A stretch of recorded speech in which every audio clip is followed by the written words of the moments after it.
Welcome to episode 31 of the Disc and Dice podcast. My name is Paul, and as I am every fortnight, I'm joined here by JT and Timmy. Hello, hello. Howdy.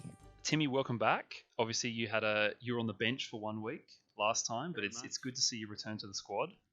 I'm really glad that the coach decided to put me back in. We're happy to have you back. Obviously, as everyone, the whole world knows, we're recording this episode in a very surreal period of time, all sort of in isolation, stuck at home here. How are you guys dealing with that? Not too badly, to be honest. Like, it's benefited the podcast because I have played so much stuff now. Like, I just being around home and, trying to avoid going out. I've, signed up to a trial for EA Access. I've got access to heaps of games all at once, because the kids need entertaining. I've reinstalled some oldies that I'm getting back into myself. I'm working from home, so it's easy to when I've got a spare half hour or whatever, jump in and play something or watch something, or be watching stuff that I've been meaning to because I can have the TV on in the background while I'm playing now. So it is weird. It is quite taxing in terms of just being in the same small place, especially with small kids who need to be engaged, But not too bad, all things considered. I'd be reticent to complain too much, really. Much the same on my end. I've been sort of keeping busy, but it's strange because I think I've been playing less games than what I normally would, probably for different reasons. Basically, we've taken Talia's child out of school, and so we're actually homeschooling him for the time being, and I'm probably doing most of that because Talia is at work a lot. So that's kind of I'm playing that video game, the real life teaching role playing game, and that's still a lot of fun. But it has meant that I've had a little bit less energy or mental energy to want to sort of jump into some of the games that I would normally be playing. So that's how it is for me. How about you, Paul? How are things holding up for you? I guess fairly similar to what Timmy said. I've been working from home, so it's kind of nice to, get that travel time back every day. Sort of have that to spend on doing other things. I've probably been playing more than normal, although it's been focused in kind of one or two games rather than. I know Timmy's been playing a variety of things, but I've actually been reading heaps. That's probably what has filled that extra time in the day when I'm not, commuting or going out doing things. I've just been devouring books, and I started reading The Stand by Stephen King, kind of because it was a bit topical, where we're in the middle of a pandemic, and I guess everyone deals with it differently. But the first thing I thought of was I just wanted to go to fictional representations of the worst case scenario, and so The Stand is really scratching that itch for me. It's over 1,000 pages, so it's kind of perfect for if we go into proper lockdown for a few weeks. I know I've got something to occupy my attention, and so I'm reading The Stand, and I feel like I'm a couple of weeks ahead of the real world in knowing how it's all going to fall apart. That's kind of a bonus for you as well, right? Because your dad loves that book, right? It's right up there for him, and you're stuck in isolation at your parents at the moment, right? So once you run out of book, you can, in theory, also have some conversation about said book if you're lucky. Right, that's true. My brother also loves it as well, so I'm cool. got people who I can easily contact and say how cool was this bit? So yeah, right. Yeah. It's funny how you're saying you're reading so much and you're doing it in the times where you would normally be commuting because now you don't have to do that, etc., etc. Because that is the complete opposite to me. I get most of my reading done on my commutes, to and from work, sitting on the train. And so that's when I do a lot of my reading, and Shayla and I have been reading books together, and so even if we're driving, I'll often be reading out loud for the both of us. It's just interesting that we're opposite in that regard, and then you jump across to me and JT, and he's not playing games because of this, and I'm playing stacks because of this. It's we're all doing complete opposites of each other somehow. Right. Actually, the thing that I have lost from not commuting as much is I find that my list of podcasts that I haven't listened to is just growing Right. and growing, because that's where I Yeah. get that in. Yeah, see, that's another one. You would kind of expect that. Oh, I've got so much more time to do podcasts, but like it's easy when you're driving or commuting, right? There's something kind of keeping your eyes busy so that you can Mm-hmm. just sit and listen. Whereas if you're sitting at home, you're just gonna like sit on the couch and put on a podcast and stare into space. I'm sure some people can do it, but Yeah, exactly. It's like if I've got that kind of total free time to devote my attention to something, I'm going to go with like reading or playing like a more engaging game. I have found I've had really good experiences putting on a podcast while doing a puzzle. So if you've got any like puzzles or even like kind of solo board games that have like a solitaire mode, podcasts are good for that. I know you got big into those puzzles. Unfortunately, I don't think I have any. So, yeah. Oh well. Just cut up a painting from your parents' walls, cut up some old family photos, and then just try and put them all back together. That's it. Well, yeah. Speaking of games, I think we're going to throw to you here, Timmy, because you've been doing the bulk of it this fortnight. And yeah, what have you been gaming in your isolation time? First of all, I just want to say that like I reckon that's like the safest segue you could have in this podcast. Like, speaking of games, I reckon you could throw that in at literally any point and change to whatever you want to talk about. Hey, you know what? Sometimes the opening of this podcast is way off track from games. That's true. Sometimes you even go as far as slandering your fellow hosts. Anyway. Yeah, so I have been playing heaps. Like I mentioned, I signed up to EA Access. I think I got like a free month, and then it's still only like $6.95 or something a month, which is pretty reasonable. And I was kind of having a look through all the games on there.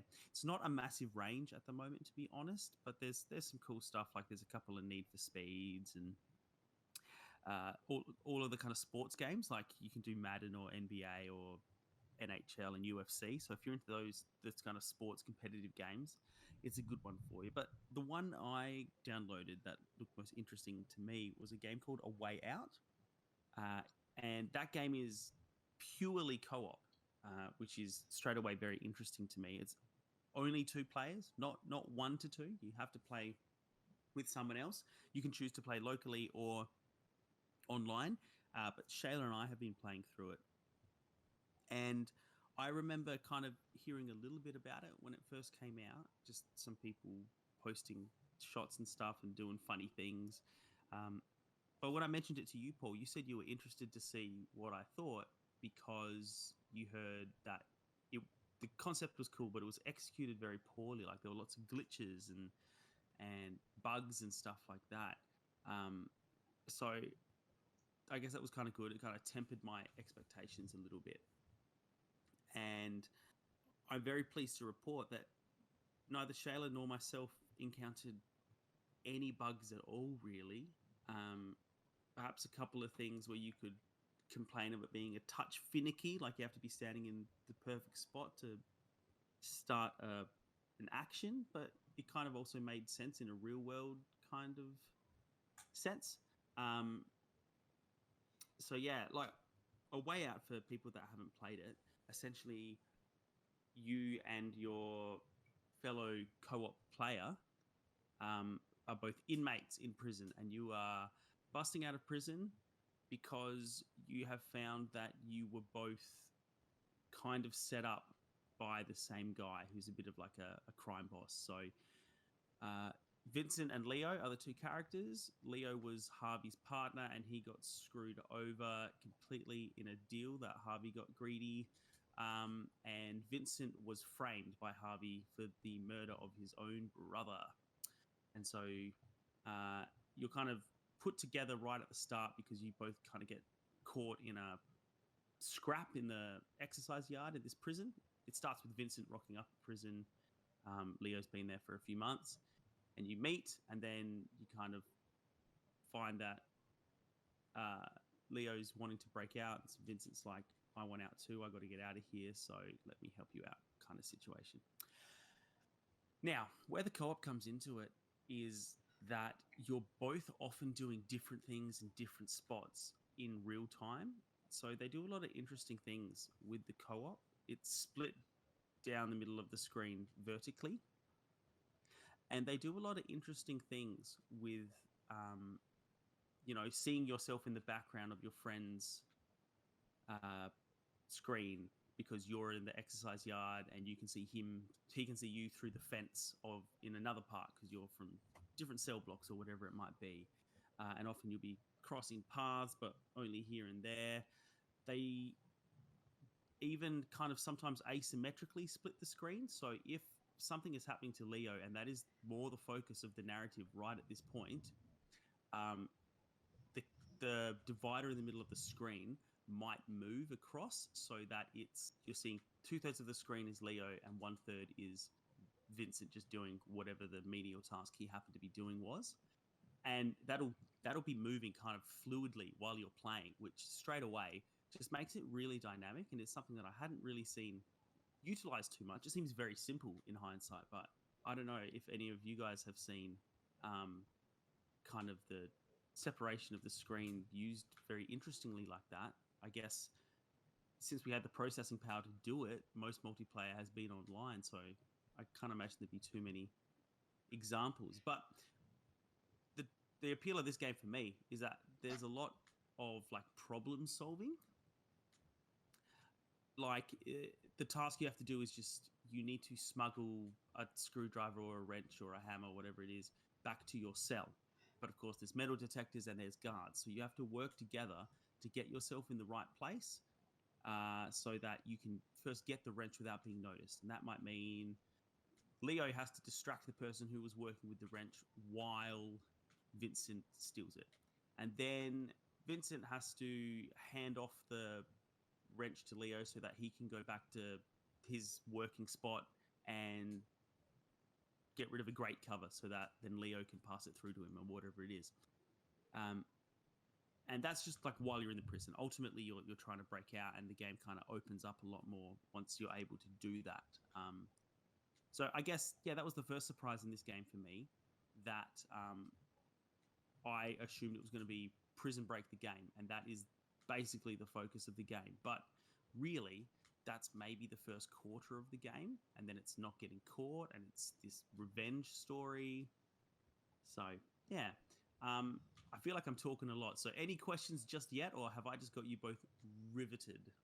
You've kind of answered most of the questions I have wanted to ask so far. So okay. I wanted to ask you how they use the co-op in interesting ways, and then you answered that. And I wanted to ask how much of it was breaking out of a prison, and you've just answered that. So you're doing really well, sort of preempting everything here. I guess. But it's not so much a question, but a comment. I guess this game is kind of interesting because, like you said, split screen is kind of like dying out, or I kind of feel like, to all intents and purposes, kind of has died out with online multiplayer. It's like except for like your Mario Karts, right? like Yeah, the only like games that have held on. Yeah, that's true. But I feel like in any sort of game that isn't that, like a AAA shooter, they probably have a split screen mode, but it just feels like the vast majority of people just play online these days. It's like it's time wasted almost in development to do it like that. So it's really interesting that this one sort of doubles down on that. Do you know whether you can play it online with two people? Yeah, you can. Okay. It's whenever you open up the menu, it says play local or play online. So you need to do it with somebody else. I was talking to Shayla about it because I feel like it'd be a completely different beast playing it online. And I haven't looked into it, but if it can match you up with someone at random, that'd be really interesting, because so much of this game we sat here being like, no, there's a guard coming. Like you're there's a bit where you are specifically taking it in turns to kind of chisel your way out of your cells, and the other person is watching for you. And you don't press a button in the game to say he's coming. We were sitting there actually talking to each other. And I know we've all got headphones and you can do TeamSpeak and stuff, but if you were just playing with someone you didn't know and potentially they're you're playing with someone from another part of the world, you know, it could make for some interesting barriers. I guess that reminds me. What you're saying reminds me a bit of Journey, which Timmy, I think you have played. Yep. Which is not. It's not really like a puzzle solving game. It's more like an experience, but it has that kind of random co-op where it will match you up with just a random person around the world playing the game, and there is no like voice chat, no typed chat, no anything, but you can communicate through pressing one of the buttons, and you just produce musical notes. And Yeah. I had some interesting, or just sort of like very simple co-op experiences in that, where you kind of have to find your way through a level, and one of the people would find it. So then you just kind of start, you know, producing these musical notes to tell the other person, you know, over here, that kind of thing. Or we'd finish Right. a level and everyone would just be spamming it. So it would kind of be producing all this like kind of crazy music. And I guess it's kind of a different kind of thing, but that was an interesting way to have very, very, very light co op and communication that was not based in actual language. Right. Portal 2 had a similar system where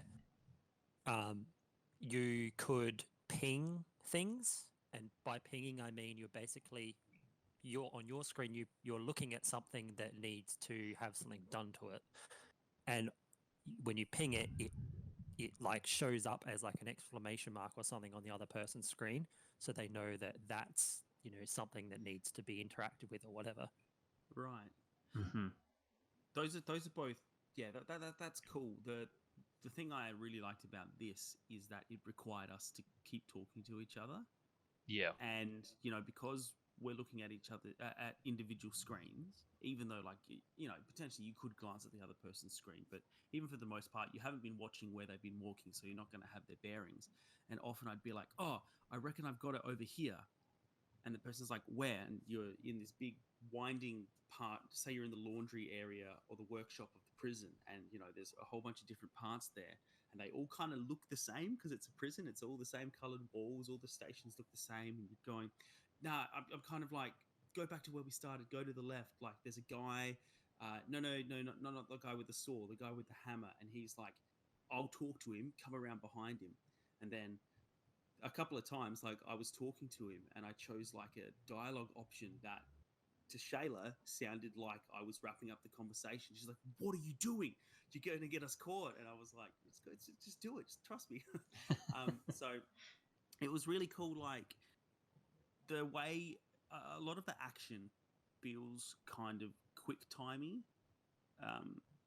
It's not so much like it's doing it all for you and you're just pressing buttons, but it is like every action in this game is either a square or a X on the PlayStation controller. So like X to jump over things, square for like an action, like open a door or whatever it might be. And a lot of the time you're having to do those very quickly or together.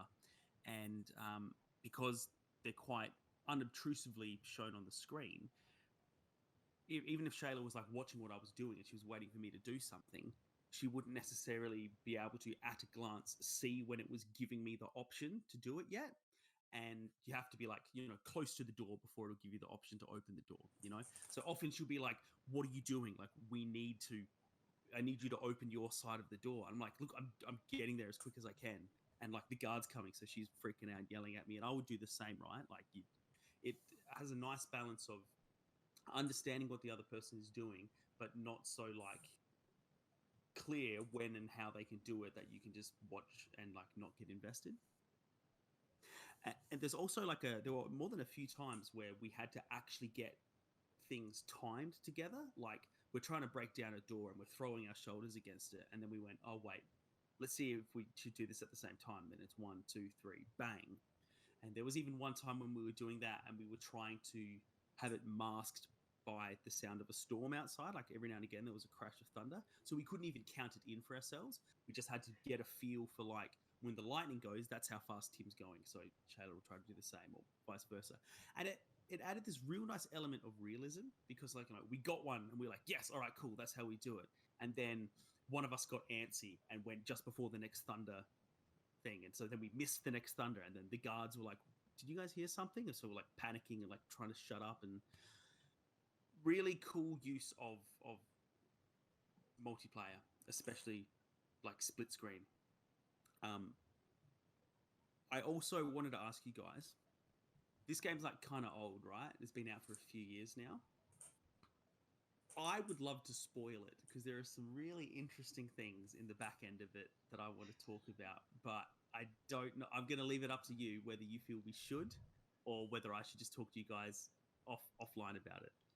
I don't know. Like, it's not that old. It's only it's less than 2 years old, or just about is 2 it? years old now. Yeah. Oh, okay.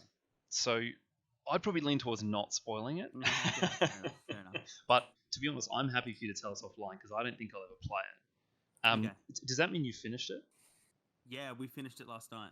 Right. How long is the whole game? I reckon I would estimate.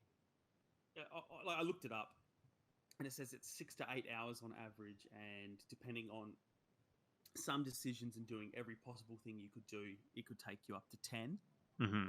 It was funny. We were about to finish it last night, and Shayla, I mentioned, I reckon we're coming up to the end. And Shayla goes, "What? We've only played this maybe accumulatively for an hour." And I was like, "We've played it for an hour tonight, and this is like our 4th session playing it." You know, so like, you know, she said time flies when you're having fun. So that's a testament to like, you know, how sucked into the game we got, right? That she thought it just zoomed past, but it's definitely not a long game. Mm-hmm. Mm-hmm. The other thing I wanted to ask you about, which is, it's not actually about the game, but you mentioned at the start that you signed up to EA Access to get this. It was a couple of episodes I mentioned that I had Microsoft Game Pass for a couple of months because I got a similar kind of deal where you got like 3 months for $1 or something like that, and I actually just got it so I could play FIFA online, and then I suddenly realized when I got it that it gives you all of these games you have access to. I'm curious whether you're planning to keep EA Access and like whether you see that kind of subscription model as appealing. I find it really appealing. I think it's a heaps good idea. I think that the Microsoft one is probably better than EA. Like I said, it was a lot of the sports games and stuff on there. I would have liked a bit more. Like, I guess, you know what? Keeping it and moving forward, it's probably going to grow in its value to me personally, because at the moment I look at it and it's got, you know, Star Wars Battlefront. I've already played Battlefront. It's got Battlefront 2. So maybe now that I can just get that for free, I might just play that campaign because I was really looking forward to it. And then I heard that it was a touch disappointing. But if I'm not, you know, paying a full game price for it, maybe I give it a crack. You know, it's got like all the Madden games, and I buy one Madden game every 5 years because I don't feel like the games change that much, right? I'm not like you with FIFA where I want the newest players and the rosters and the stuff that you like it for. I'm happy to have one, and you know, in a few years I'll get the itch and I'll buy the new one and relearn how to play all the stuff that's been gently tweaked since the last one. So, you know, if you're big into sports games, definitely get EA Access because it's got Madden 2018, 19, 17 and NBA 19, 18, 17 and NHL and UFC 3 and 2. So it's got heaps of them. I would like there to be more games, but like I said, part of the problem is I already have Battlefront. I already have the latest Madden game that I wanted to play, and so there's not a lot there for me right now. But as they keep adding to it, you know, maybe they throw in, you know, they've got all the battlefields as well. So you know, that's kind of cool. I might play one of those. The longer you have it, the more valuable it becomes, I suppose, because they don't have their new releases on there. They still want you to go out and buy Need for Speed Heat because you can only through EA Access get a trial version of it. So none of the games on there are like big new releases. Okay, see that's interesting because I was going to say you know, like EA releases a lot of stuff, so it's not like it's not like you're going to be waiting a long time for another release. But I guess depending on how long you have to wait, like, is Jedi Fallen Order on there? I didn't see it. No, I'm opening it up now to have a check. Right, because I guess I was just thinking like, but I'm pretty sure it didn't. Yeah, I was thinking if that's not on there, then like I guess we're what probably 4 months from the release of that. I guess if you're a person who kind of likes to play things when they come out, it's probably a bit too long to have to wait. Um, but I think like you make a good point though that right now it's probably not so good for you because all of the EA games that you have wanted to play, you have already bought them and played them. But if we fast forward like 2 years from now, if you've just sort of consciously decided not to get those because you know they'll be on EA Access, all of a sudden it's a better value proposition. Well, yeah, like a few episodes ago, we were talking at length about how there's just too many games. You know, like where we've all got these backlogs of things that we've been meaning to play. Like when I was installing the EA Access app, I was like, oh man, I really hope that Outer Worlds is an EA release. Like, I was just thinking about what's in there that I've been meaning to play that I haven't. And, so like, for example, I was really stoked that A Way Out was on there, because there's a game that, had looked interesting, but, there'd been plenty of other games that I was more interested in. And now, all right, cool, I just want to go. And I had a really good time with it. And it's interesting because I think about that game now and I go, I would have happily paid retail price for that game in hindsight. So maybe that means next time that director or that developer makes a game, I'm going to pay a little bit more attention to it, But yeah, so that's Way Out. That's EA Access. Hit us up on Twitter if you want me to spoil it for you. I'd love to chat about that game more. It does such interesting stuff. Just real quickly, we were streaming it last night, and Paul, we had just a random who likes that game jump online and say, "Oh, I love this game. It's just so buggy." And I was saying that you had said the same thing, but that we hadn't experienced that at all. And he said, and I said, when did you play it? Maybe like because we're playing it for the first time now, it's just been patched since it was released. And he's like, oh, the bugs are all kind of like in the first couple of hours, and I played it last week. Yeah, right, okay. And I asked him for specifics, and he said that bit that I was telling you about just before, about how one of you was standing guard while the other one kind of like unscrews the toilet and chisels the wall behind it. And he was saying that like no matter what you do, the guards like you can't get caught. The guards don't see you. Okay. And Shannon and I kind of went, oh my goodness, we took that so slowly. We were so cautious, and because we were stressing the whole time about getting caught, we didn't even like risk anything. So, I guess it's like if you don't treat it like video game rules, Right. like role play it a little bit, maybe mistakes you don't notice. Like, it would still be better if like you could actually get caught, but in general, this game isn't very punishing at all. It checkpoints automatically, remarkably frequently, and whenever you miss something, it just starts you over again. There's not a lot of consequence in the game. I guess that's a little bit like the kind of illusion of choice thing in games like The Walking Dead, where it's like once I've played through those games once, I'll probably never do them again to try other choices because I know that you're kind of going to end up in the same spot. So I guess that's the same. It's like if you play that sequence and you think the guards can catch you and you're kind of on the edge of your seat, as long as like that illusion is not broken for you, it doesn't matter. Yeah, that's exactly it. And yeah, I'm gonna do a little bit of YouTubing on this game, I reckon, as well, because I want to see some. I reckon there's some alternate endings that are out there that I want to see based on how my game ended up. But yeah, that's enough from me on that one anyway. What have you been playing, JT? You've been quiet over there. I have, well, out of the stuff that I have been playing, which is in heaps, last week I finished up with something I think I mentioned on the pod last week, but didn't really go into it, which was an official mod by Bohemia Interactive for ARMA 3. Basically, what they've done is turn the game into a proper open world game. Some might argue that the game is open world already, but I would say probably not. But it's this mod called Old Man, and you play this. I guess you're like an ex mercenary or something like that, and you're on one of the maps, Tanoa Island. And without going into it too much, they've basically set up a system of all these different tasks and ambient life. So it's sort of like Arma 3 GTA in a way. And I had a bit of fun with that. It really does show some of the limitations of the Arma 3 engine, though.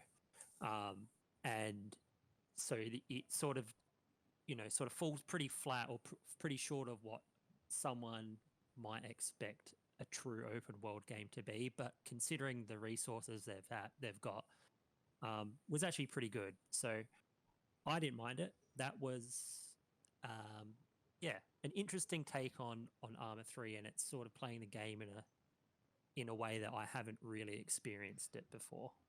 Was that was that what you were playing when I was watching you stream earlier in the week? No, what you were watching me play like a mission file someone made, which is Arma 3 Escape, where you basically have to escape the island. So that's not the same thing. Old Man is like several hours of gameplay, and there's a save system and money system and all this different stuff in it that they've sort of added into the game to make it open world and replayable. Just on the Old Man mod, it's open world. Is it like just kind of sandbox? Like you're just thrown in there and you'll just kind of like play. I assume it's multiplayer. You just kind of play and do whatever, or does it have like a story, or like what's sort of the purpose? It's actually not. It's not multiplayer. And there is a story. There's a funny thinking about this now, because I was playing it just before the COVID stuff happened. But it's a virus that breaks out over the island, and so that's sort of the background event that's happening. But there's also all these political and military coups going on around at the same time, and you're a mercenary who's getting hired to do different tasks. But it is open world, and you can just do things at your own leisure in your own order. But like I said, due to the limitations of the game engine, it's not really built for this sort of style of gameplay. So it's not like GTA where you can just go around really doing whatever you kind of want. It's not that detailed, but for the purposes of a military simulator game, it does the job. So you do things like, I'm going to attack this compound, but I'm going to wait till nighttime and use my suppressor, so I'm all stealth, and you approach different situations however you want to, instead of just sort of otherwise being forced into it, which is how the game would normally work. So yeah, it was interesting take. But yeah, it's not true open world, but it's about as open world as Arma 3 can probably get. Apart from that, I also dabbled in a game that I think almost everyone in the world would probably know or have heard of at some point, which is Runescape. More specifically, old school Runescape, which is I think it's a little bit like how WoW Classic has come out.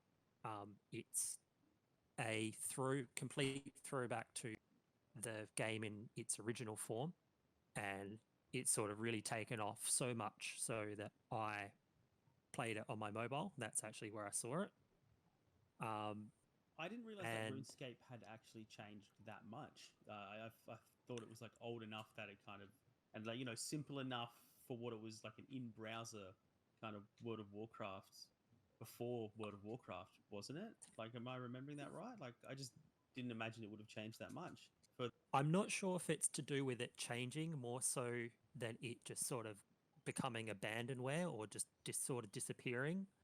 I think it sort of just got remarketed or sort of reboosted back to its original glory. I'm not sure if there were any other iterations of it or expansions or anything like that that changed it per se. I think it's also the fact that old school RuneScape is free.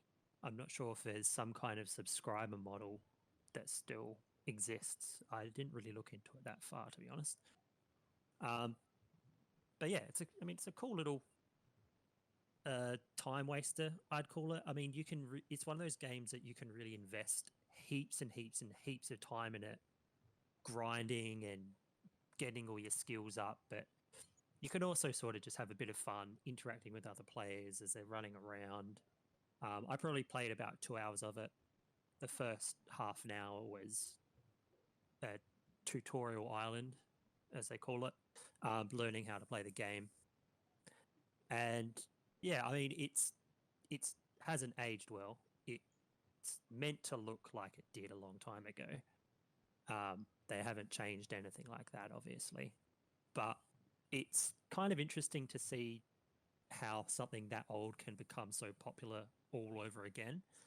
I think it's brought in a lot of people who used to play the game, and now they're seeing people who are playing it again. They're like, "Oh, I want to play that now.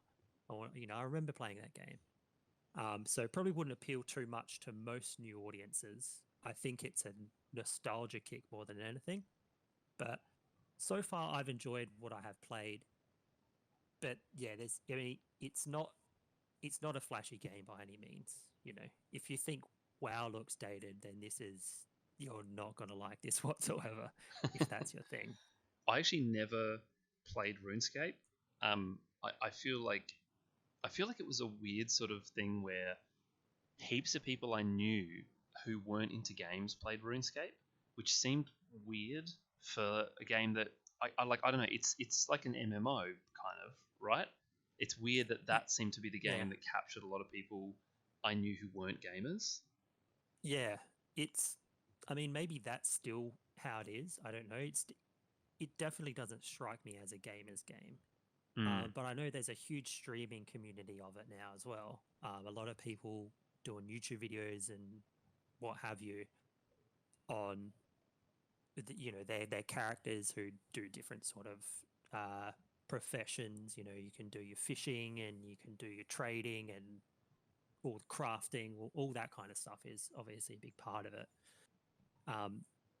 But there's so many videos on how to do this one little sort of task. So I think it's not the kind of game I'll play until there's like an end game element for it for me. It's probably a bit too dated for me to really get into it.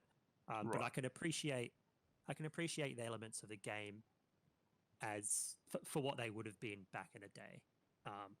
Like I'm no stranger to playing games from yesteryear. I still do it. I love it, but this wasn't a game that I actually played back then. So for me, I don't have that nostalgia. I don't have that link to how it first felt like I do with, say, WoW. But it's still a charming little game. I would call it. For someone who hasn't played it before. And the other thing that I have actually dabbled in very briefly, and I say very briefly, because this is a genre of game that was huge for decades and decades, and it sort of lost out to the Battle Royale style gameplay or games that we see now in terms of competitive gaming, and that is arena games. So your Unreal Tournament, and more specifically what I have just played is Quake Champions, which is the latest Quake game, or Quake Arena game at least, that came out I think in 2017 or 2018. And it's really unfortunate because I still love this kind of game, the fast sort of Twitch gaming that is just so intense, and things is happening really, really fast. But it's unfortunate because the player base for Quake Champions has just completely died off. I think trying to find someone in the Australian region is really, really difficult, and you often get paired up with people from other regions. So there's a big problem of lag. I think that when this game first came out, there wasn't that problem. And that's because this game came out sort of about just before or roughly when the Battle Royale game started coming out. And that's obviously where a lot of people moved to. So I am liking it as much as I can, which is mostly just playing against the bots. But I mean, other than that, I can't really see myself playing it too much more once I've sort of mastered, playing against AI. I played a bit of this when it was released because I feel like it's called Quake Champions, but really this is like Quake 3 Arena, just kind of remade for now is how it definitely felt to me. In a good way. Like that was my favorite Quake, and I played that game a lot when I was younger. And I gave this a go, kind of half out of nostalgia, because I had really fond memories of Quake 3 Arena, and like you said, there isn't really anything that replicates that kind of gameplay. Although I guess maybe the new Doom games now kind of come closest. And when I played it, actually, I had no trouble finding a game. So that's really disappointing to hear that the player base has just kind of disappeared for it. It is free to play, right? It is, yeah, and the monetary model is actually not too bad. They've done the thing like a lot of games now. They've got like a battle pass or whatever you want to call it, and so you have the ability to put some money into the game and have it get something out of it cosmetically, but you can also make money in the game to pay for some kind of customization options. So, but given that obviously not that many people play it really makes me wonder how much longer the game's really going to be getting supported for. And another thing that is unfortunate about it is that you say that it's sort of basically Quake 3 but remade for now. That's mostly true, but you can actually have each champion, so each different character that you have has a ability that is intrinsically unique to them. Okay. So like some of them can put down like a drone gun, some can like throw a fireball every now and then. It's like this, and some of the pickups you get make that cooldown shorter for your ability. So it's added something a little bit different to what Quake 3 has. Mostly it's the same kind of type of game though. I really wanted to see that play out because the bots don't really use that kind of thing too much. It's something that players would be using. And I've only played 3 successful player matches that haven't resulted in my connection timing out because it takes too long to find someone. So yeah, that's interesting. I wonder whether that's new, because I don't remember that being in the game when I first played it. Because that sounds a bit like Overwatch almost, like giving a little bit. Yeah, I don't know, but I wonder whether that's been added in possibly to try and like pull some of that crowd, because like I don't remember it from when I first played it. And the thing I was actually going to say was that I loved how it replicated just the simplicity of Quake, in that you don't have like you didn't have different abilities for different characters. You didn't have the kind of like sort of kill streak rewards of Call of Duty games or gun customization of Battlefield. It's like Quake 3 is just like there's like 6 or 7 guns. You have like those guns, ammo, health, and shields, and it's like that's basically it. Besides, the odd quad damage power up that you find around the place. And I loved how sort of stripped back it was. I found that kind of modern. I don't play a lot of shooters, but modern ones that I do play, I find them sometimes to be sort of over complex. Like they're trying to layer on like lots of different systems, and I liked going back to that model where it's just like you're basically just shooting and that's it. Just worry about that. Yeah, I think that's what they've tried to do, and I don't think it seems too ham-fisted, but it's for the more traditional game modes, which is like deathmatch, team deathmatch, capture the flag, some of those ones, the traditional ones that you'd remember Quake 3 having. The abilities don't really bring much more to the gameplay style, but I did notice there's a bunch of other game modes now that are all different, and some of those apparently do mimic the Overwatch style gameplay. They've got some of those similar elements where you're sort of bit more objective based. Objective based, where you're sort of fighting for control of different objectives, and so that might make more sense, because a lot of them are like defensive capabilities or abilities. So that might make more sense in a game mode like that over deathmatch, which is where you're basically just running around a level shooting and stuff. So it's unfortunate to see that, I'm not sure if I'll ever really get the most that game could give at this stage because of the player base shortage. Who knows though, maybe as more people would go into isolation, the player base might sort of jump up a bit, but I'll keep my eye on it, sort of just to see if something changes in the near future. I do wonder on that. So I do wonder whether those players might be drawn to Doom now if they're looking for that kind of gameplay. Yeah, because Doom just has that in a single player package, and then it doesn't have all the the waiting for matchmaking and what have you. And even now, I think the new Doom has that invasion aspect where you can invade someone's game, which I think is cool. I love that idea. I think Dark Souls did it as well, and I really like that idea of jumping into someone's game to mess with them. Is like a funny little gimmick, but yeah. Yeah, and it also just has like standard multiplayer, with probably like an active player base. So yeah, I don't know. Who knows? I wonder if all those old school Quake fans are playing Doom Eternal. Yeah, it's actually funny because one of the champions in Quake Champions is the Doom guy, the character from Doom. So I mean, they're sort of. I think they're all from ID Software or whatever. So yeah, I'm pretty sure. The same. I'm pretty sure that guy was in Quake 3. It's like you say, yeah, all from the same company. Yeah. I just want id to quit stuffing around and bring back Commander Keen now, please. Everything else is getting the modern touch, and like Commander Keen is like the gritty reboot. I don't even care if it's a gritty reboot. I just want more Commander Keen.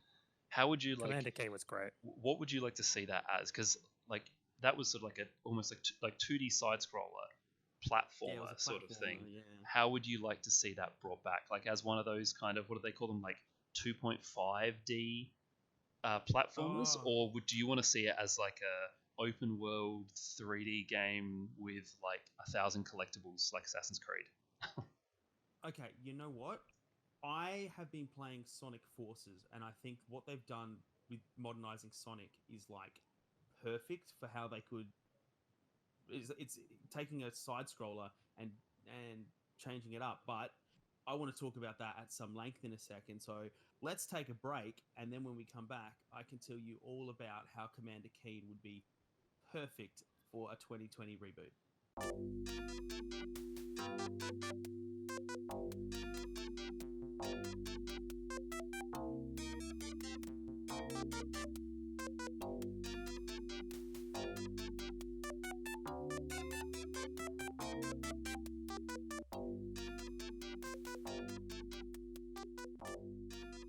Alrighty, welcome back. So, before that break just now, Paul was asking me what I would like to see in a remake or reboot of Commander Keen. I just have to jump in. I just want to jump in and say, like, I kind of asked that as a pretty offhanded joke question, and I didn't really expect you to sort of be like, all right, we're going to take a 5-minute break, and then I'm going to give you my manifesto on the future of Commander Keen. That's not where I thought this was going to go. Well, look, any other episode, I would have been like, I just want more Commander Keen, but but you're prepared. The PlayStation Plus free games this month were Shadow of the Colossus and Sonic Forces, both of which I downloaded. Shadow of the Colossus because that game was so long awaited, and I heard some pretty good things. So I'm curious about that one, but I haven't started it. But Shayla is a lifelong Sonic fan. In the age-old Mario or Sonic kind of question, she is definitely a Sonic person. The kids have just really gotten into the Sonic movie that came out not recently, and so we're a Sonic household right now, and so I thought, well, that's a no-brainer. We'll download this one, and the way they have modernized Sonic with like a lot of newish elements as well as a lot of throwback and a lot of traditional classic Sonic stuff, I think is the formula to follow for remaking Commander Keen. Because I think they modernized Wolfenstein really nicely, but that was kind of already a serious game. And Doom is like adult, but you wouldn't exactly call it serious. But I feel like it'd be tricky bringing back Commander Keen for the target audience and making it adult. It would lose a lot of what made Commander Keen popular. But now I'm going to swap to Sonic Forces. What they've done with that one is it opens up and you are behind Sonic, just like tearing down this path. And the world looks the same. It's that kind of Green Hills zone. For those of you familiar with Sonic, it's the grassy area with the big loops and everything, but you're behind Sonic running in like kind of like it's the third person, but you're directly behind him. You don't control the camera thing. It's kind of cool. You're like, oh yeah, all right, I get it. Modern Sonic. But then seamlessly, you go over a jump and the camera will swing around and all of a sudden you're running from left to right, like in the old games. And it does it so seamlessly. And the control schemes is the same for both. So you get the benefit of new graphics and 3D character design and, something new to justify doing new Sonic games on consoles in 2019, or 2018, whenever the game actually came out, but with what the old school fans really want. And I think you could easily do something like that with Commander Keen, because Commander Keen always had really interesting level design. For a side scroller, it wasn't always left to right. Sometimes it was right to left. Sometimes you had, third dimensions in terms of directions, and you could go into the houses and stuff you run past, or there were secret areas and all this kind of stuff. And he had a blaster, so you could justify swinging the camera around to all of a sudden it's a third person, and you got to shoot down a wave of sentient vegetables or slugs or whatever Commander Keen villain they're remaking, and then back to side scrolling to get yourself through the map itself. Is that making sense? Do you get what I mean? It does. I've never been a Sonic person, to be honest, but Me either. That's not really out of any sort of taking sides in the battle. It's more, as we sort of mentioned many times, my sort of gaming background is almost entirely PC. So by the time I got into consoles, that the sort of Mario Sonic thing was in the past, so I never sort of had taken a side in that. I have sort of heard, though, just sort of secondhand, that I've heard that Sonic games have sucked for a long time now. This sounds like it's a return to form. Well, I played like the early games, like as a kid, when it's just like, hold down the run button and hope for the best. And nothing in between. And now I've played this. So, right, okay. this is great. I'm having heaps of fun with it. Like I mentioned, Shayla's a lifelong Sonic fan. Just recently, she downloaded the old ones on it, been playing through them, and now we've got this, and she's loving this. So I feel like there were probably those ones in between on like the GameCube and stuff when they set it in San Francisco. I was about to say maybe those are the ones you're thinking of, but Shayla just mimed to me that was great. So the stuff I've heard is more like recent. That the stuff that's maybe been on like the last couple of generations has been pretty crappy, or at least it's been like poorly reviewed. Okay. But yeah, like I said, I'm not a Sonic person, so I'm certainly not an expert. Yeah. So I'm bringing it back around to the first question about sort of yeah. So how would you do Commander Keen if you sort of take an inspiration?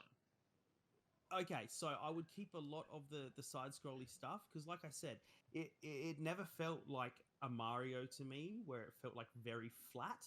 Like they had this really interesting cartoony cell shading kind of thing, and I always found it much more engaging. Like I said, it wasn't always running in the one direction. There was a lot of going back. Like it wasn't like once you move past, a certain thing, you can't go back to the left anymore. You could always go back to other parts of the particular level you were in.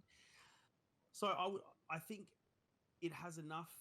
It had enough like good stuff in its platforming and side scrolling that it wouldn't feel like this hasn't aged well. I think you could go back to that, but I would do what Sonic Forces is doing, where you're moving through the world, and when you get to a certain point, then it moves behind you, and it's a cover-based shooter. I would do that, but I would Right. keep the villains cartoony, and along with his his laser gun that shoots like green laser blast. Maybe I'd even keep in some of the games, like you shoot the slugs, and they only get stunned for like 30 seconds, so it's not like killing things. You're still keeping that cartoony. You're a kid, and it's questionable whether it's his imagination or he really has a chip. But yeah, I would keep the tone the same and throw in these cover-based shooting things for like kind of almost the juxtaposition of it. Like Billy is taking it seriously, right? He thinks he's in gear, but it all looks cartoony because it's a kid's imagination. And you have these moments with the cover-based shooting and whatnot, and then you're back to the platforming. That's how I do it. All right. All right. Okay. Like I'm not 100% sold, but but yeah, I don't know. Like I wonder about whether like how much like cultural cachet does Commander Keen still have Not a with lot. people? Yeah, like it's like Sonic, as much as like we say, sort of Mario kind of in some ways sort of won that battle if we're just talking about like who makes more money. Sonic's still kind of there though, like people still know about Sonic even if it's not like even if there aren't Sonic games that are critically acclaimed being launched every few years. But yeah, I feel like I don't know if we talk to younger generations about Commander Keen, they just give us a weird look, unfortunately. Oh yeah, there'd be nothing, right? Because there hasn't been any Commander Keen since like '94 or whatever. Yeah. I went to the id panel, like it was like a id Software, a retrospective at PAX last year, or the year before, perhaps. It must have been the year before because you weren't there, Paul. Mm-hmm. And they just didn't talk about Commander Keen, and I was furious. I was like, they mentioned him like so briefly at the start because someone else yelled out Commander Keen, and he was like, "Yes, of course, where it all started," and then said nothing about it.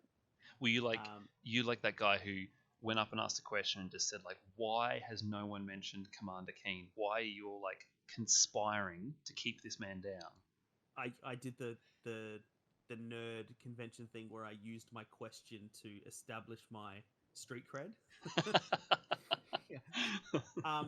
Yeah, no, like the whole panel was a sham. Like they spent like 5 minutes talking about their past games, and then it was a 40-minute ad for Rage 2. Like they literally just spoke about Rage 2 the whole time. Like it wasn't a retrospective in any way, shape, or form. They just kept going, and don't forget to go and play the Rage 2 demo on the show floor. Like it was just an ad. That's not good. There was like a No, even people who didn't care about Commander Keen were not stoked on that panel. It was not well received. yeah. There was a keynote at PAX a few years back. I can't remember whether it was one you were at or not, Timmy, or maybe you were at and you didn't come with us.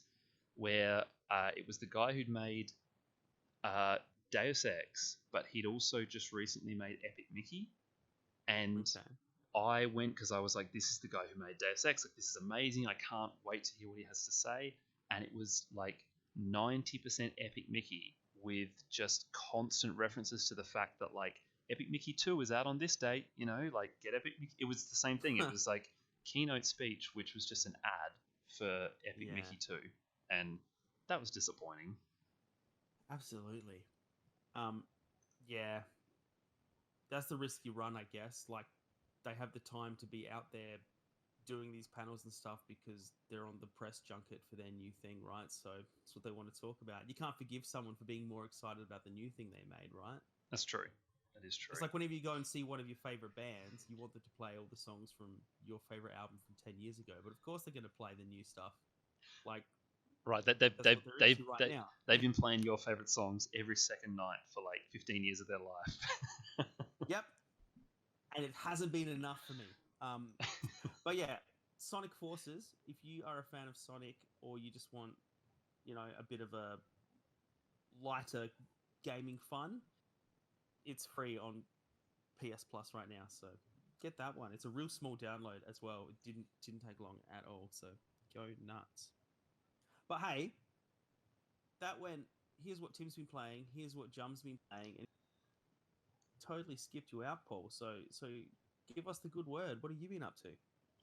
Well, I have been playing a few things that have been mentioned before. The things I always mention, I've been playing a bit of FIFA, a bit of Football Manager, but I'm not going to talk about those today because I have finally finished The Witcher 3. So I completed the Blood and Wine expansion just a couple of days ago, and it feels momentous to me. We don't need to sort of rehash our love for The Witcher 3, but I had kept this thing sort of to the side, so I had one last bit of Witcher to play, and like now I'm done with everything. Like I did every side quest, went to every question mark on the map, in all the expansions, in the main game, and everything. There is no more Witcher 3 left for me to play, and yeah, in short, and your life feels a little bit emptier now. It does, yeah. There are no more questions, and by questions I mean question marks on the map. Like I guess I can restart with like New Game Plus mode, and I think there's some like extra like powerful armor and weapons you get from doing that. But I'm not huge into replaying like 100-hour RPGs. But anyway, in terms of Blood and Wine, unsurprisingly, I absolutely loved it. I think that there are some things that I think they've improved from the original Witcher 3. I feel like the kind of cinematics of the game are a little bit better in Blood and Wine. It's like they'd almost had a bit more experience in which kind of camera angles and which sort of panning shots and transitions you can use to make it feel a bit more cinematic. And I felt like the cutscenes were, not like significantly better, because Witcher 3 is really good, but just the way that story stuff was communicated was a little bit better, a little bit more polished than The Witcher 3. And I thought that the kind of random places in the world, so those question marks we were mentioning before, were made a bit more interesting in Blood and Wine. So I think a couple of weeks ago we talked about Blood and Wine, and I joked about how I came across a bunch of bandit camps that all had notes in them that kind of related to one another. And it was like joking about the fact that all these kind of bloodthirsty bandits kept nice diaries for someone to read later. And that was sort of a theme across most of the random locations, not specifically the diary thing, but just the storytelling, that kind of like in-world storytelling. So not a quest that you pick up, but just an item that you find. I thought that was done a bit better in this. So each area of the game would kind of interconnect in a cool way. You'd discover a bandit camp, and there'd be something in there that mentioned that they were somehow connected to like a castle that was nearby, or they'd mention a character who was involved in a quest that was in a location not far from here. And there weren't so many just bandit camps with 10 people to kill and then a chest to open that's full of like gear and coins. There was always like, if it wasn't a quest, there was something interesting there that you could do. I guess the best contrast here is to, I don't know if you guys went around and got all of the barrels in the sea around Skellige, that there's just sort of tens of question marks across that whole ocean, and every single one is just 2 or 3 barrels underwater with gear in them. And I went around and did every single one of them, but that was probably the low point of The Witcher 3 for me, that those were just plainly just filler in the game. I didn't think there was any of that in Blood and Wine. Like every single location had something interesting to it. The thing I really liked about Blood and Wine was just the color palette in not just the colors, but the atmosphere and the culture of like the towns and everything. It was just everything was so much brighter and happier. Um, like much more pleasant just to be playing the game and running around. So, um, yeah, like did you find that as well, Paul? Did you sort of is that something that you enjoyed, or did you really like uh, the the the grayer tones of the normal Witcher more? I wouldn't say I liked either more. Like I think Witcher, the original Witcher, does a great job with that kind of gritty aesthetic, but I completely agree. I think that in this new area in Toussaint in Blood and Wine, it's such a great change of pace for exactly the reasons you said. Like everything is brightly coloured.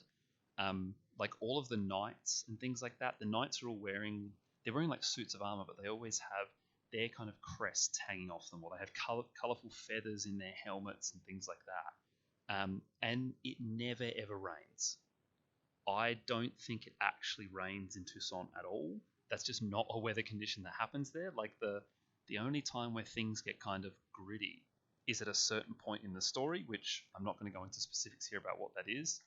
But there's one point in the story where you're playing and things are kind of, dark and dreary like they are in normal Witcher 3. But apart from that, yeah, I really liked that aesthetic change that you get with Blood and Wine.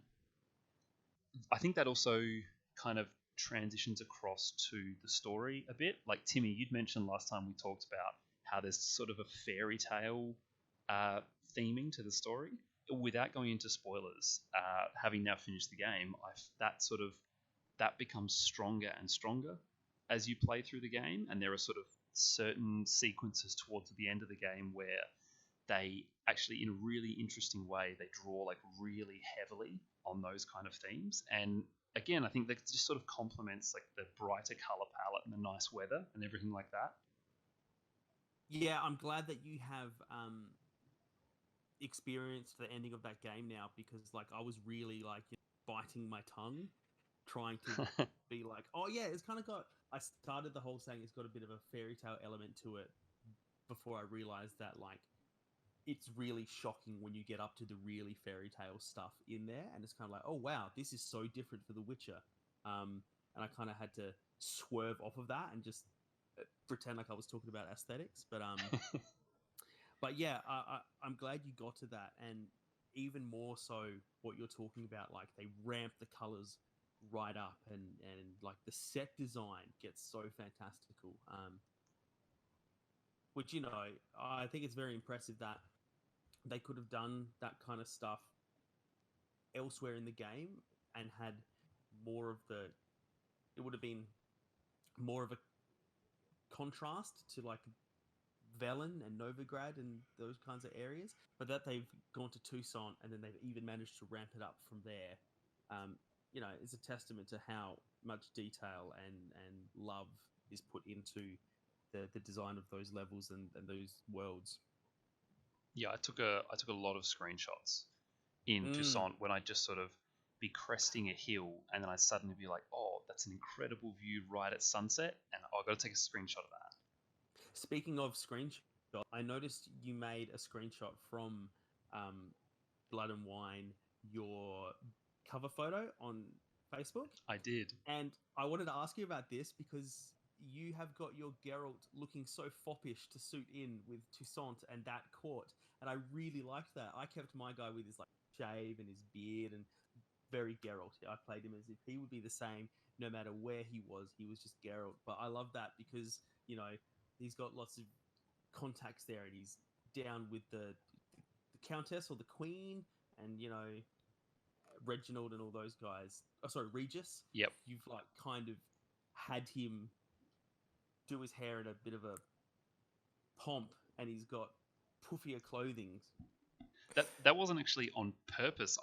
When I started playing Witcher 3, I did the same. I kind of played him as like Geralt from Witcher 1 and 2. So I always had him with like the longer hair, and I think I let his beard grow because that was sort of a new thing in Witcher 3. So I kind of let him grow the beard. He's a bit older. But then as I played Witcher 3 and I sort of looked at the other hairstyles, I just really came to like Geralt with the mohawk. And so by the time I got to Toussaint, I decided that by that time it was like that was Geralt to me. Like Geralt with the mohawk was the one that I liked the best. So I just kind of kept him like that even in Toussaint. So he's a bit sort of like cleaner cut than sort of long-haired, straggly Geralt. I was just going to say it would be cool if in the games your stylistic choices had a little bit of an impact on people's attitude toward you. I think it happens in some instances, but it would be cool, like in Tucson, if you go there dressed in your Velen wear, which is muddy and like crappy looking. But then if you change into your Tucson wear, which is a bit something a bit more bohemian and colourful, if people start to sort of take you a bit more seriously. I think there's some kind of thing where Yen can comment on you having a beard if you're not clean shaven. There's maybe a thing like that, but that's the only thing I can think of where people react to your appearance. Well, while we're talking about games that I want to get a remaster and play again, that's kind of really reminded me of the Fables series. You know how it was pretty rudimentary, but depending on how bad or good you were as you were growing up, your image would your appearance would change. Like you might grow little horns or big horns, or your skin might redden, or you might have kind of like a sulfur aura coming from you if you were particularly evil, and it would change how people react to you. And not just you get better prices at the shops. It's like it'll be harder to talk to people because people will flee because you're scary. So yeah, that would be cool. I was thinking, as JT started saying, it would be cool to see, and my brain went straight to a Geralt of Rivia into the Geralt verse, and just see all of our Geralts in one. see how different he can be, because you just saying oh, that's just how my Geralt was, right? Like mine, I had the Ursine Grandmaster armor, which was really long down to my feet, and kind of it's kind of slimmer around the shoulders and stuff. I like this big thick coat kind of thing, and you kind of had looked like kind of shoulder paddy and tailored. It looked very regal what you were wearing. Yeah, I use the feline armor because it's for you get the fast attack bonuses. So it's quite light. Like there's not a lot of actual armor on there, and it does look a bit. I guess it has less of an armor look and looks more kind of comfy and something you could wear in everyday life. Actually, funnily enough though, that's the fast attack sort of sword fighting armor. When I went to Skellige, I specifically crafted the Ursine armor, Timmy, the Skull of the Bear one, because it felt colder. And I just couldn't have my Geralt running around in feline armor there. He had to be wearing the long trench coat because for role-playing reasons. Just while we're talking about Geralts, I can't remember if it happens in Witcher 3 or Witcher 2. I think it's in Witcher 2, but there's a sequence in which if you go out and you get blind drunk or something, and he wakes up with this really crappy tattoo on his neck. Yeah, that's in 2. I chose to keep that, and it stays in there for the next game in 3, and it was on my neck all the way through Tucson, and I just always got a chuckle in some of the cutscenes when he turn his neck and there's just that crappy tattoo. But just back to Blood and Wine then, because I had a couple more things I wanted to mention about that. The story I thought was, even though the world has this kind of fairy tale brightness to it, the story I thought was quite sort of typical for The Witcher, in that you get a lot of real tough choices. That kind of characteristic, everything's grey areas, that there's no sort of good choice, bad choice kind of thing. And I actually kind of found it not frustrating in a bad way, but more sort of frustrating in a role-playing for Geralt sense, that I tried to pick the options to get the best possible outcome for everyone, and I ended up getting what is considered the bad ending of Blood and Wine. And I always kind of enjoy that when I'm playing The Witcher, that I think about things like Mass Effect, where you have blue and red for the very clear good and bad choices. I love that you just kind of have to make decisions in The Witcher, and you don't always know where they're going to go. So I really enjoyed that. I liked. I thought they did really cool stuff with vampires in Blood and Wine. It's not really a spoiler. It's sort of, you find out within about the first hour that this thing is all about vampires. I thought they did really cool stuff with that, not just in terms of like the your friend Regis and the sort of bad guy that you're chasing around are both sort of connected to vampires, but just lots of other cool stuff. Like there's a point in the main story where it branches, and I know I went one way, and I know JT, you went the other way, and sort of not going to get into spoilers here, but both of them do really cool things with vampires. In like the way that I went down a path that made me question the decisions I'd made before, because I found out that certain people who I didn't know were vampires, and I know that when you go the other way, you kind of get into a bit of like vampire lore and mythology. And yeah, it's just, as sort of a theme for this expansion, I thought that they kind of went above and beyond to really sort of give depth to that. I really love just all the characters I encountered. There were no annoying characters or characters I thought were useless during my time with it. Did you find the same thing? Did you? I mean, that's probably more a testament to just the writing of The Witcher. But in Blood and Wine especially, I just really, really loved,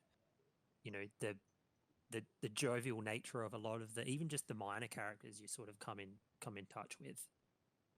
Yeah, I definitely felt like that. Like Regis particularly, like Geralt's kind of vampire friend who you meet very early on.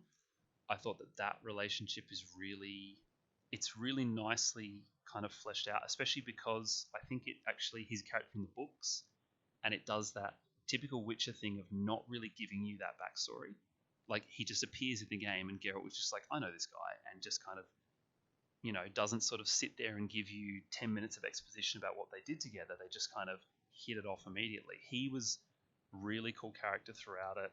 I thought even the bad guys were like quite nuanced. Like it's not at any, to give an example here, in The Witcher 3's main quest, some of the big bads, and this is no spoiler if you've played even the first half hour of that game, is the Wild Hunt.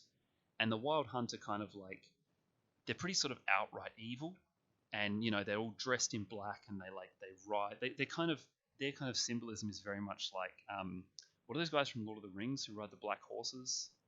The ring wraiths. The ring wraiths. The Wild Hunt to me is like very much like the ring wraiths. There's not a lot more to it, perhaps until you get further in the game. I liked that Blood and Wine doesn't have that at any point. There's no bad guy in Blood and Wine that is just bad. Everyone has a reason. Everyone is kind of conflicted. And like you said, I think it's just good writing. But yeah, it's sort of particularly good. In terms of the big bad, though, I don't want to sort of talk about necessarily who it was in terms of spoilers, but that was a really tough boss fight at the end of the game.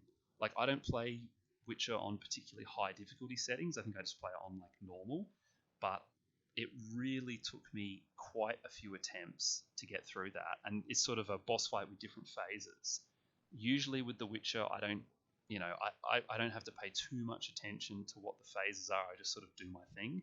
I really had to spend time in the second phase of that boss fight to learn the mechanics. Otherwise, I just kept getting killed. A little bit off topic, kind of going back to when JT was where we started with that question, and also incorporating kind of what we're talking about, the aesthetic of the place. I think that one thing Blood and Wine does really nicely is with this kind of, sleepier, slower paced city and countryside, and the nice sun that, seems to be perennially setting and all of that stuff. And, these old friends, like a lot of the characters, like Regis, he's a bit older and wary and tired. All of that. I just feel like they did a really nice job of really making Blood and Wine feel like the end of Geralt's story. It just kind of feels like the twilight of his years, like he's not particularly older than he was in any of the rest of The Witcher 3, you know, and it is by no way like old and decrepit, but it just feels like that setting and the way it's all lit and the way he is in it and the way he is with the other characters just seems very much like a winding down for him, wouldn't you say? I completely agree. And I think they do that so well that it actually changed how I role played Geralt. Oh, That okay. I felt like even just the setting and the quests and everything were mellowing him out as a character.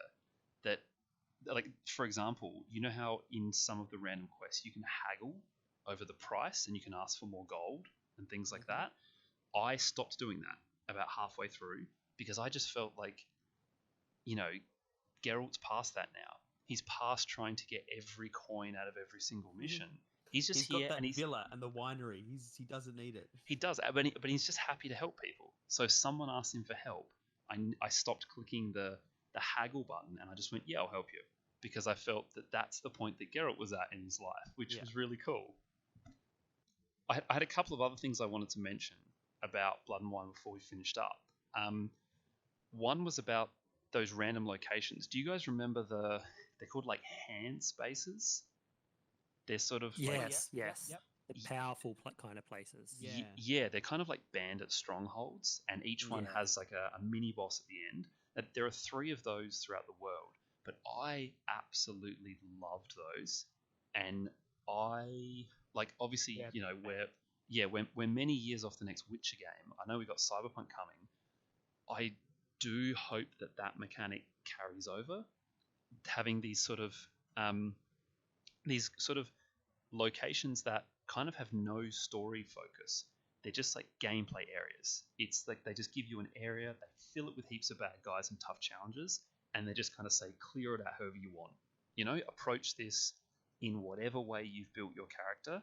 It kind of reminded me of the stuff I've heard about the outposts in the Far Cry games, those sort of like little gameplay sandboxes. I just thought these were really cool, and I was kind of disappointed there were only 3 in the end, because I had such a good time clearing those out, and they're just like sometimes kind of genuinely challenging just with the amount of enemies that you have to deal with. It was really good stuff. Were they only in Blood and Wine? Yes, there was like a new thing for Blood and Wine. Ah, okay. See, I remember them so fondly that in my mind I have expanded them to be something that was just through all of Witcher 3 because they were such a cool thing I had heaps of fun with. But Yeah, I I'm happy. love those. I'm happy to go with that headcanon. Let's do it. The last thing I wanted to mention was, in terms of game mechanics again, I'd really liked the extra mutation system that Blood and Wine adds, because this was a criticism I had of Heart of Stone, is Heart of Stone doesn't give you anything extra to spend your skill points on. And I know that sort of the idea of The Witcher is that you unlock a whole bunch of skills and you mix and match them for each encounter. But, you know, for better or worse, I don't do that. I kind of play with the set of skills that I like and I never change them. And so I found that by the end of Heart of Stone, I had like 15 or 20 skill points that I just hadn't used because I had my skills. I didn't want to switch them. I really appreciate that Blood and Wine has that mutation system. So you use your skill points and your mutagens that you get from monsters. And you can sort of unlock extra ability slots to put things in, and you also unlock those cool kind of, I can't remember what they're called, like, you know, the mutation skills, and you can have one active at a time. I just appreciated that there was an extra level to character development there in terms of skills. Yeah, I appreciated that too. Like the mutations and stuff. I remember by the end of Blood and Wine, I was like really obsessed with it, and I remember being in like the you know how it tells you if you progress past this point, you were into the end of it now. I remember doing that, and then going back into that menu and being like, oh man, I wish I could have more time to continue collecting these things, and I was trying to like rip apart everything and like is it alchemy that you use to Yep. to like add and subtract and multiply mutations and mutagens and stuff. Yeah, I just it's funny because like there was so much more I could have done in terms of collecting gear and potions and all that kind of stuff. But it was in the end of it, it was those mutations that I wish. Oh man, only I had more red mutagens, I'd be able to do this and then that and then. Right. Yeah. Yeah, I didn't even manage to kind of unlock all the extra ability slots. I guess, when you go into New Game Plus, you keep all that.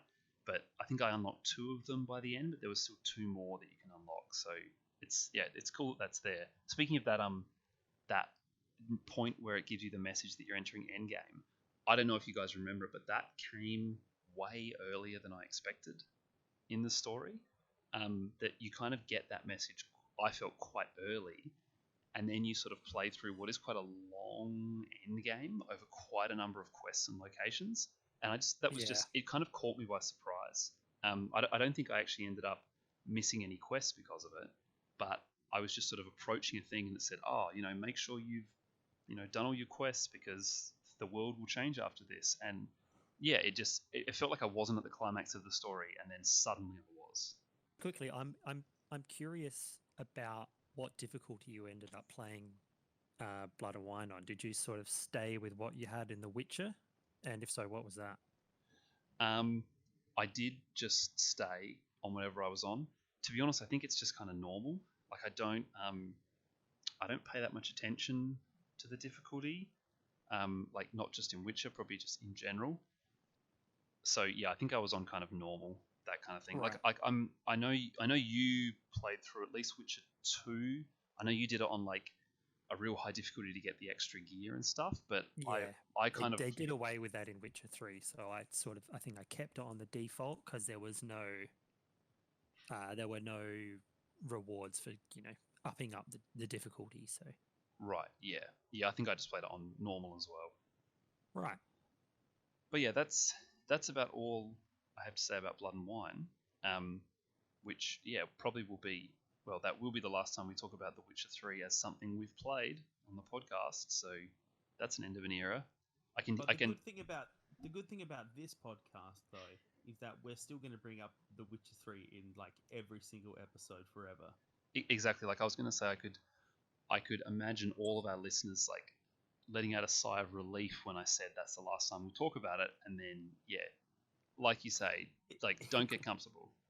It's like the cheesy end of a movie. Like right now in their minds, it's just popped up like the end, but then like a question mark. Question mark. or it's like it's a Marvel Cinematic Universe movie, and the credits roll at the end. It says like The Witcher 3 will return in every episode. Well, end of an era. I don't feel like we can keep talking about games we've played, at least for this episode. Like after that one, right? I feel like we owe The Witcher to end on that one. And that's just a small moment of silence there for The Witcher 3. We just edit 21 gun salute in there. A full minute of silence.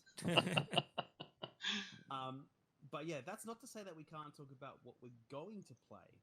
So for me, I'm going to be restarting The Witcher 3 The Wild Hunt. It's funny you say that, Timmy, because I actually just no. I haven't reinstalled it yet. Yeah, see, I've been looking at that Game Plus for a while, but I don't think I'm going to get to it because I've recently reinstalled on my PlayStation the Spider-Man game from 2018, 19? I think it was 18. For the boys to play, just because it's so much fun just swinging around. They can easily like swap the controller between themselves. There's plenty to see, really big map. And you get to criticize their every move. Well, see, the thing is, because like they're quite young, they need help, so they keep getting themselves into a jam, and they toss me the controller, and I'd kind of like forgotten just how much fun it is, just absolutely tearing around the city. When you jump in and help them out, do you feel like you're the real Spider-Man and you're the hero? I am the real Spider-Man. Yeah, when you say jump in, do you literally jump in, like swing in through the window? I say they toss me the controller. I'm just like snatching it off them, like give it a kid.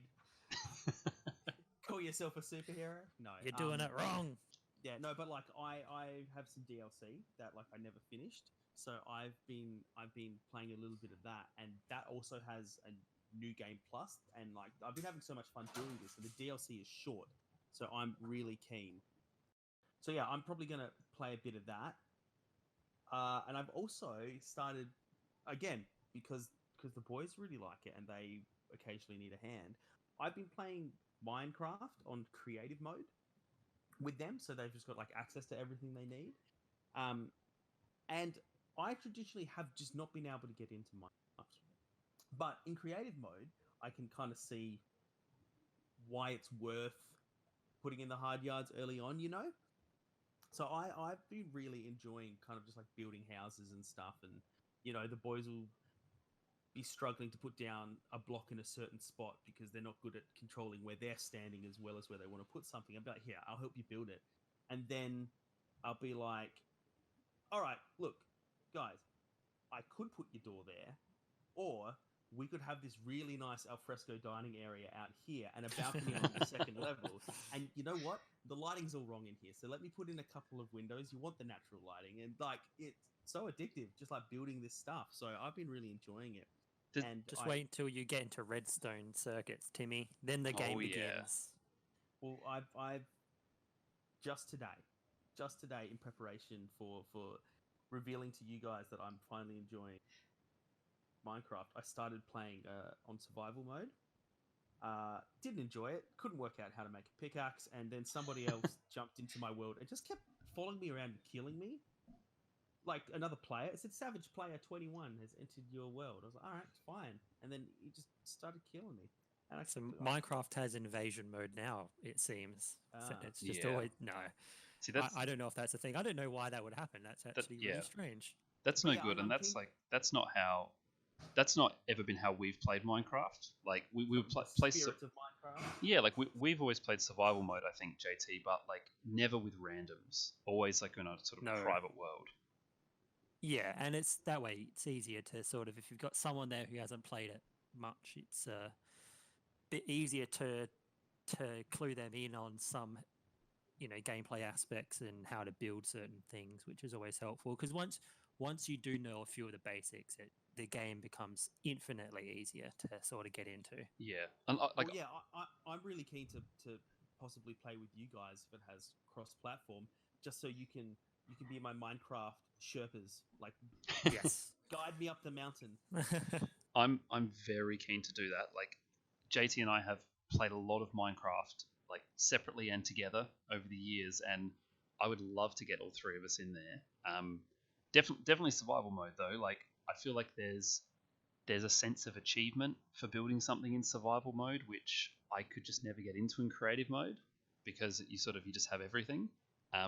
Like my sort of preferred setting for Minecraft is actually survival mode, but with the monsters turned off, because I like having to deal with like food and health and things like that, but I don't actually like having to fight anything.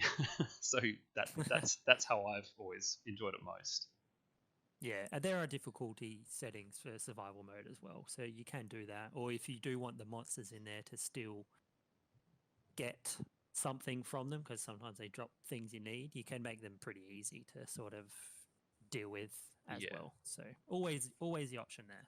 I just hate dying like, you know, hundreds of blocks underground in the bottom of a mine and then having all my gear fall down like a mine shaft.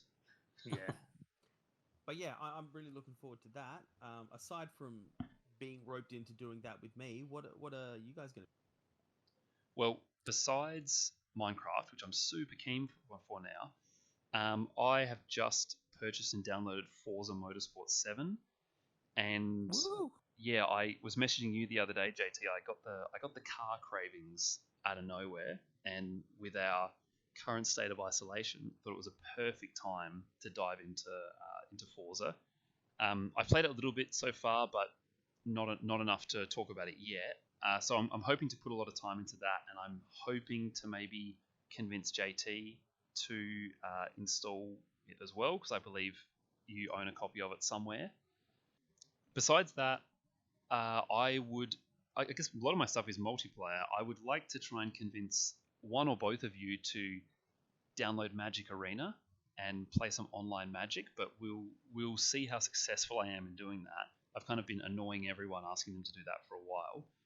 And the last thing I'm planning to play is I want to play some Keep Talking or Everyone Explodes. Oh, dude, what a game! Yeah, JT and I are going to try and give that a go tonight over the internet. So I think we're planning to do like, him and Talia at one end will look at the bomb, and then me and my partner at the other end will be looking at the instructions, and then we'll flip it around and see how we go like that. So I've played Keep Talking with people in the same kind of room, and you have someone watching TV, everyone else in the next room, but I've never tried it online, so we're going to have to see how we go with that. Yeah, interesting. I didn't realize you could do it online. I assume you're still using like a TeamSpeak thing. Like, Yeah. is that like, do they just not show somebody the screen, or? No, it's not necessarily, you don't have to do anything online. It's just one person has the game loaded. Oh yeah, that's and right. then- We could just be on the phone, couldn't we? And Yeah, with yeah. The instructions in front of us. Yeah, and the other people just need the instructions, and then you just switch it around. So yeah, we'll see how it goes. Yeah, as for me, I hadn't really thought about too much about what I'm going to be playing in the near future, because I sort of have dropped off the gaming radar slightly. But Because you've got classes to. I've got classes to teach. All right, I've got my teaching degree Yes, Mr. out Jared. of a cereal box. You got reports to write. Yep. Kids Parent-teacher to expel. interview night is going to be an interesting one. That's every night. But it sounds like you guys have given me a small list of things that I can install and get ready to play. So there you have it. Got Minecraft, Forza 7, which I still have wanted to play for a while, but I am still stuck playing number 6 because I just still love that game. And yeah, Keep Talking as well. Have played that a few times and I really love that game. So I'd be really keen to see how that works long distance. Yeah, I think we've just sort of sorted out your gaming for the next fortnight for you. So yeah, don't worry about it. Yes. We're your teachers. Paul and Timmy have your lesson plan for the next couple of weeks. Excellent. I'll try and rock up to every lesson. If it's If you can't make it, we're just going to need a note signed by your. by a nurse, well, that's very convenient because Talia's a nurse. She can make legitimate doctor's notes. Didn't I say by your mum? You Did. did. I just stroke out? Oh, it actually. I think your mic might have cut out. because No, I didn't hear that part. I heard it. I think actually. Oh, okay. I think actually maybe Talia's your mum.